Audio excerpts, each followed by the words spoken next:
Okay. How old were you during the war?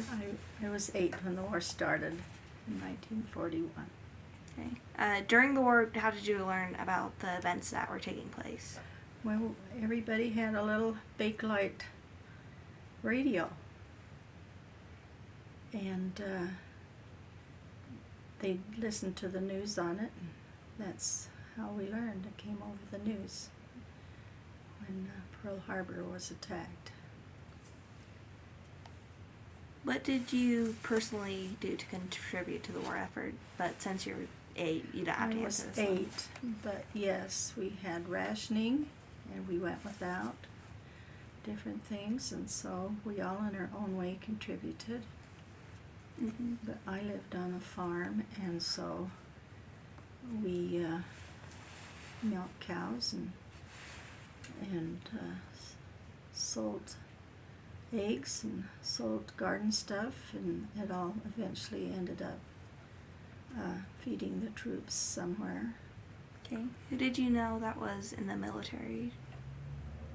Well, I knew your great-grandpa, Jack Loveland, and his brother Bob, and then I had a cousin that was drafted.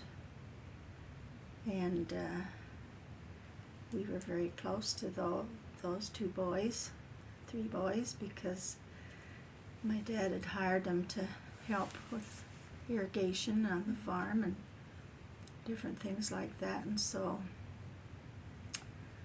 they were at our place all the time, and we grew to love them. And when they got drafted, it was scary, because in those days when you went to the Army,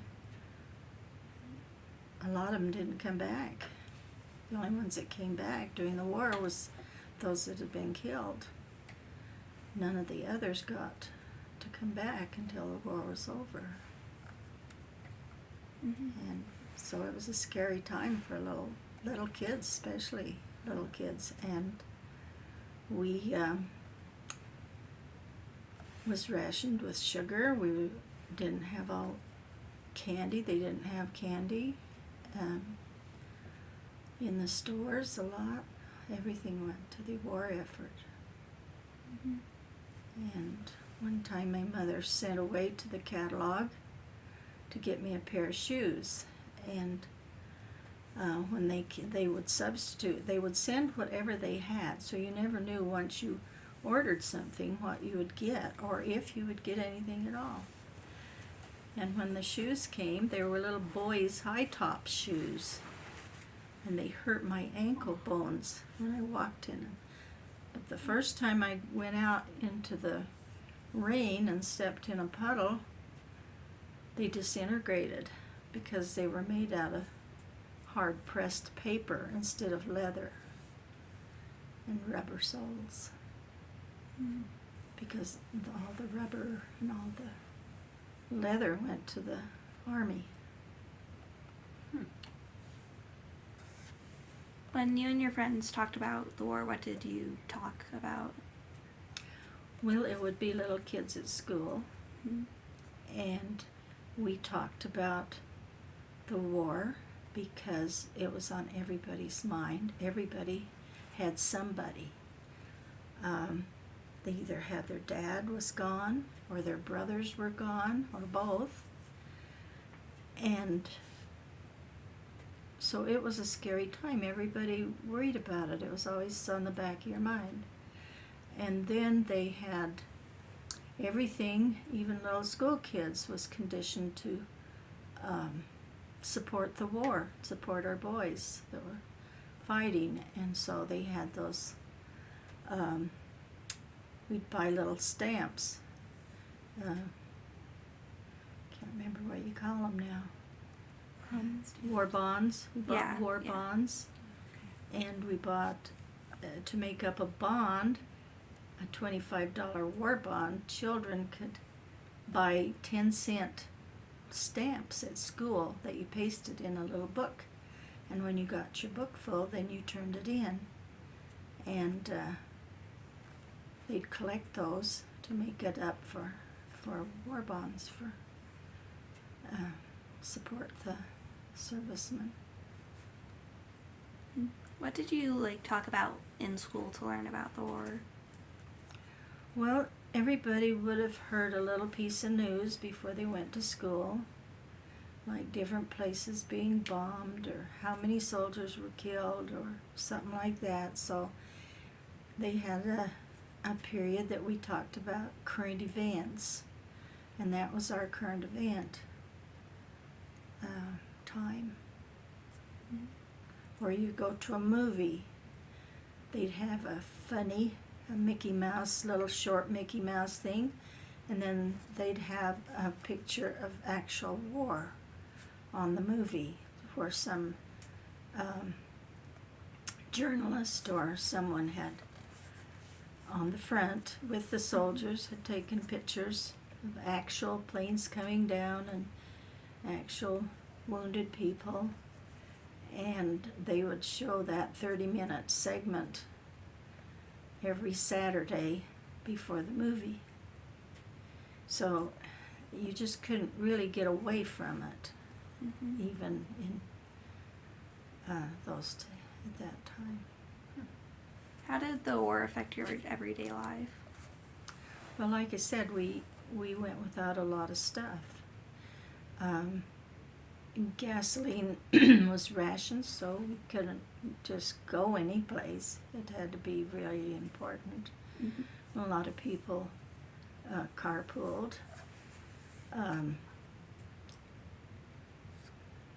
Gas was really cheap. It was like 18 cents a gallon, but there wasn't very much. Or you go to get your old jalopy full of gas, and they were out because the supplies were short coming into places. And so some families, they had, I think it was I don't know how much sugar you were allotted, but I'm going hoarse.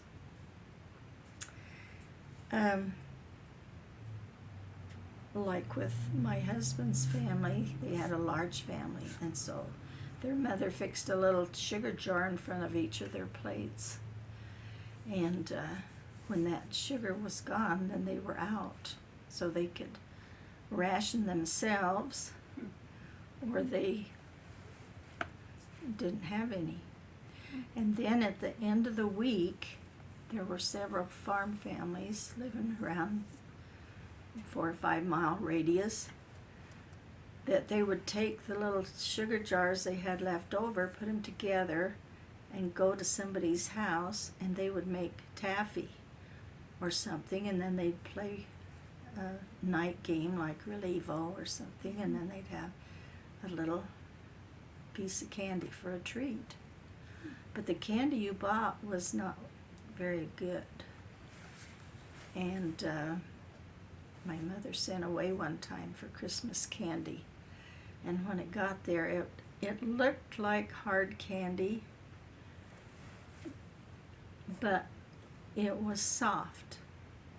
It was sugary. It's sugared or something, and so it just really wasn't good at all. But, What did you do for fun and entertainment? we just played on the farm. Little farm kids chasing the chickens and pet lambs and around. We had chores. We had chores that we were responsible for, so we had to do our chores. And that took up time. Took up all our spare time. Didn't have time to be naughty. We were tired. Do you remember what you did when you heard the war was over? Yeah, we were really glad. It was hard to believe, we first hear because sometimes there'd be propaganda on the news, and everything was taking place so far away, places we never been. And so, but it was exciting. it was exciting. But then the service boys came home from war, and there was no debriefing or anything for them. They were just, one day they were in the war, and the next day they were free, and the adjustment was horrible. Some of them never really survived that adjustment. Some of them came home drinking really bad and had alcohol problems, and they couldn't talk about it. There was nobody for them to talk to about it, and so it just affected their nerves and their personalities and everything really bad. Yeah. What do you think are like the most important things for people to know about the war? Well, it's awful, and and you can see a taste of it when you watch the news nowadays with Ukraine and the killings and the bombings and the people being displaced and everything, and the deaths, and it's not anything to relish. Mm-hmm. Is there anything else you'd like to say? No? Is that the end of your questions? Yeah. It just seems like history repeats itself. We don't learn from one war to the other. They say we have a war every 20 years, and that's sort of been the history since the First World War even. There's somebody at war somewhere. But